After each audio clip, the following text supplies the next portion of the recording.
والد ایک ایسی نعمت ہے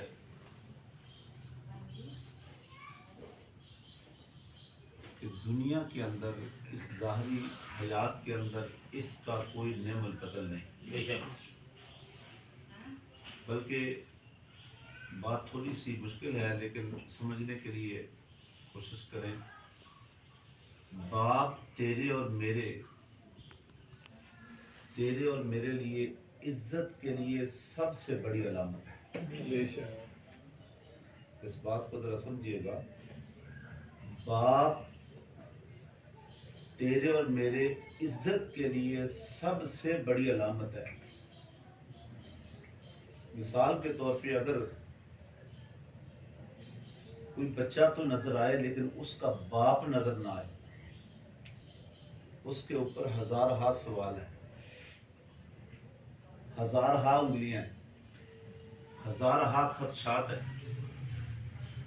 ہزارہا اس کے اوپر بلیم ہو سکتے ہیں، لیکن جس بچے کے ساتھ باپ کھڑا ہو، اگر بچہ باپ کی انگلی پکڑ کے کھڑا ہو تو پھر کسی مائی کے لال کی جرت نہیں ہے کہ اس کی عزت پہ کوئی حرف ڈالے۔ وہ عزت کی سب سے بڑی علامت ہے تو باپ ہے، بے شک اس کے اوپر کوئی انگلی نہیں اٹھاتا، اس کے اوپر کوئی بلیم نہیں لگاتا۔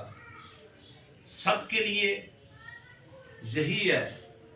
باپ ایک ایسی دولت ہے، اس کے بارے میں فرمایا کہ اگر ماں چاند ہے تو باپ تیرے لیے سورج ہے، بے شک اور چاند چمکتا ہے تو روشنی سورج سے لیتا ہے۔ ہاں چاند کے اندر چاندنی ہے تو روشنی سورج کی وجہ سے ہے۔ بے شک عمومی طور پہ، اور میرے کریم آقا کا فرمان بھی ہے، الجنت تحت اقدام الامہات، یہ اولاد کے لیے کہا نا ہاں جی کہ تیری جنت تیری ماں کے قدموں کے نیچے ہے، تیری جنت تیری ماں کے قدموں کے نیچے ہے۔ بے شک اور ذرا اس سے اگلی بات بھی سمجھے نا کہ میری جنت، اولاد کی جنت تو ماں کے قدموں کے نیچے ہے، لیکن اس ماں کی جنت تیرے باپ کے قدموں کے نیچے ہے۔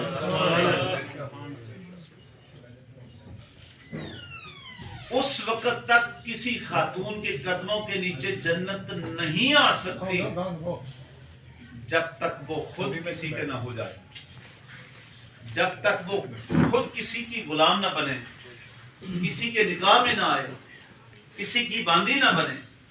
اس وقت تک جو کہیے کہ اگر ماں کو بھی عزت بخشی ہے نا تو اس کا سب سے بڑا سبب میرا باپ ہے۔ بے شک میری جنت اس کے قدموں کے نیچے بعد میں آئی ہے، پہلے اس کے لیے جنت میرے باپ کے قدموں کے نیچے آئی ہے۔ اور اس کے لیے سب سے بڑی دلیل،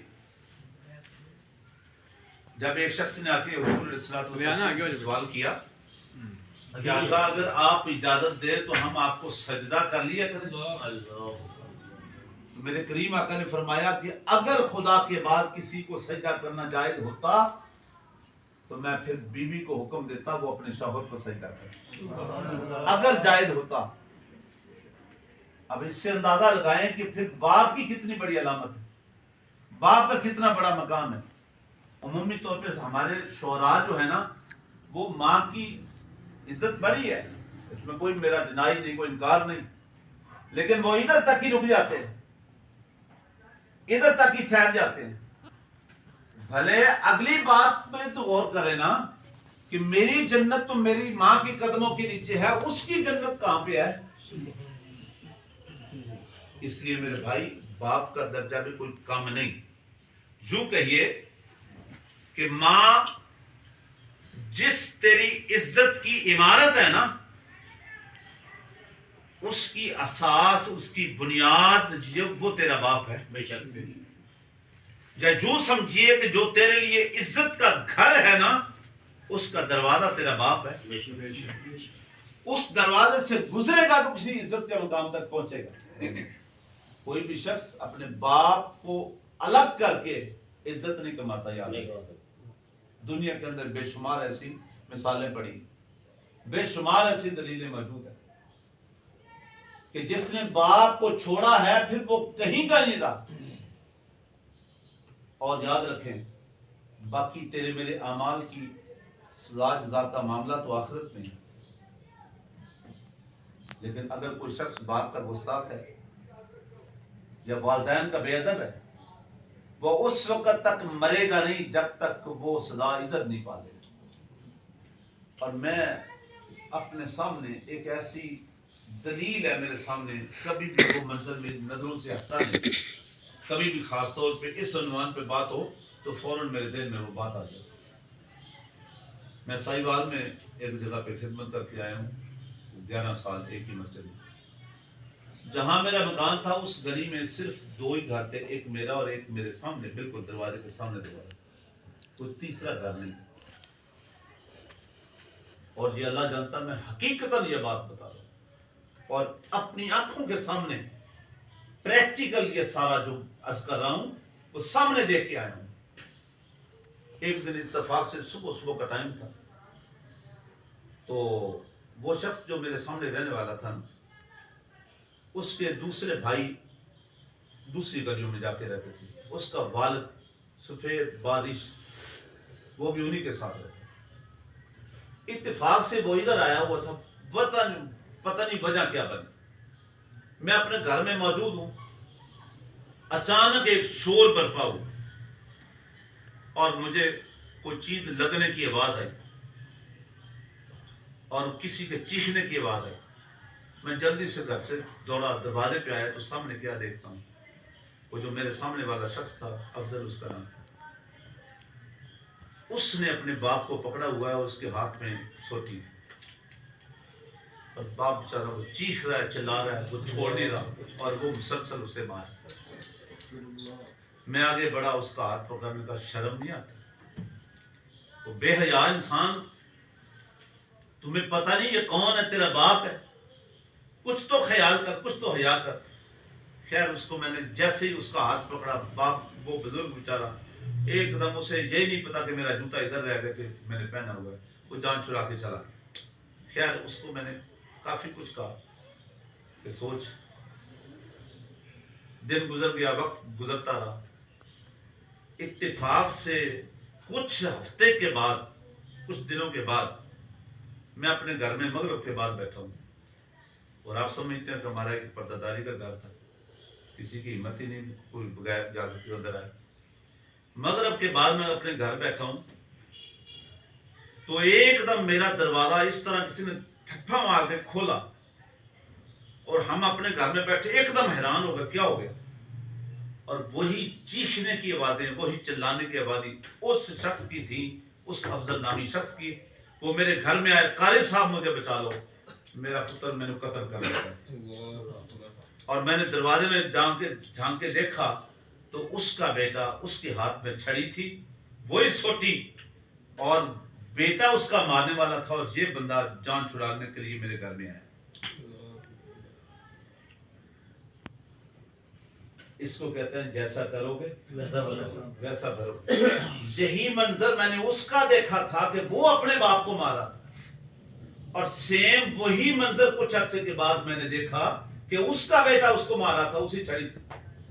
اور یہ آیا کہ قاری صاحب میں نے بچا لو, قاری صاحب میں نے بچا لو, میں نے مار لو. اور وہ مار کھاتا کھاتا اندر داخل ہو. اس وقت میں نے کہا افضل ذرا پلٹ کے دیکھ, تو نے جو کیا وہی تیرے بیٹے نے تیرے ساتھ, جیسا تو نے کرنا ہے ویسا ہی بننا ہے. اس لیے باپ کا بے ادب کوئی شخص باقی اعمال کی سزا جزا تو آخرت میں پائے گا, لیکن یاد رکھو اس کا جو بھی اس کا بنتا ہے نا وہ ادھر ہی پائے گا.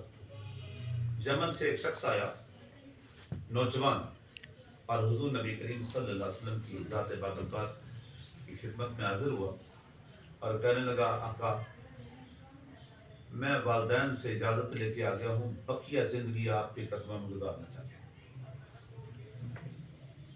بقیہ زندگی جتنی ہے وہ آپ کی خدمت میں گزارنا چاہتا ہوں.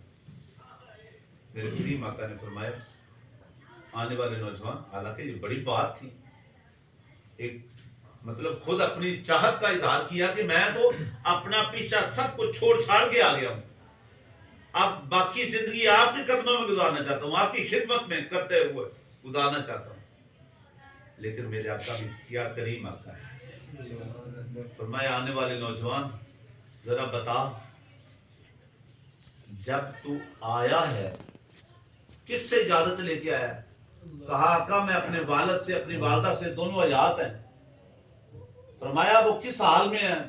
عرض کی آقا وہ بوڑھے ہو چکے ہیں، میں جوان ہوں وہ بوڑھے ہیں۔ اچھا اگلی بات بتا، جب تو ان سے رخصت ہوا ان کی حالت کیا تھی؟ جب ان سے تو جدا ہو رہا تھا اس وقت ان کو کس حالت میں چھوڑ کے آیا ہے؟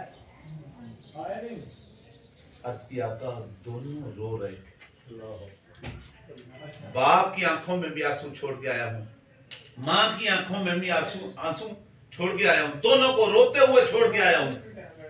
میرے اور آپ کے لجپال آقا نے فرمایا او آنے والے نوجوان پلٹ جا واپس، جس طرح ان کو روا کے آیا ہے واپس جا کے ان کو ہنسا، اگر ادھر تیرے والدین راضی ہو جائیں گے مدینے میں مصطفیٰ راضی ہو جائے گا، عرش پہ خدا راضی ہو جائے گا۔ سبحان اللہ۔ پلٹ جا واپس، جس طرح ان کو روا کے آیا نا اسی طرح واپس جا، یہ خدمت جو میری کرنا چاہتا ہے یہ جا کے اپنے والدین کی کر، ادھر وہ راضی ہو جائیں گے ادھر میں راضی ہو جاؤں گا، اوپر خدا راضی ہو جائے گا۔ اس سے بڑھ کر کیا ہو سکتا ہے کہ حضور نبی کریم صلی اللہ علیہ وسلم نے فرمایا جو شخص ایک نگاہ محبت کی نظر سے اپنے والدین کو دیکھ لے گا، آج لاکھوں روپے 10-11 لاکھ روپے لگا کے بھی جو شخص حج کر کے آتا ہے اس کے پاس قبولیت کی کوئی ضمانت نہیں ہے۔ اتنا طویل سفر کر کے آیا ہے، اتنی وہ مشقتیں برداشت کر کے آیا ہے، اتنے دن وہ وہاں پہ گزار کے آیا، لاکھوں روپے لگا کے آیا۔ کسی حاجی کو کھڑا کر کے پوچھیں حاجی صاحب جو حج کر کے آیا ہے تیرے پاس کوئی قبولیت کی ضمانت ہے، وہ قبول بھی ہو گئی کہ نہیں؟ وہ کہے گا کر کے ضرور آیا ہوں، لاکھوں روپے لگا کے آیا ہوں، ہزاروں میل کا سفر طے کر کے آیا ہوں، لیکن قبولیت کی میرے پاس ضمانت ہے نہیں ہے۔ لیکن میرے کریم آقا فرماتے ہیں جو شخص اپنے والدین کو محبت کی نگاہ سے ایک جھلک دیکھ لیتا ہے اسے حج مقبول کا ثواب ملتا ہے، میں مصطفیٰ ضمانت دے رہا ہوں۔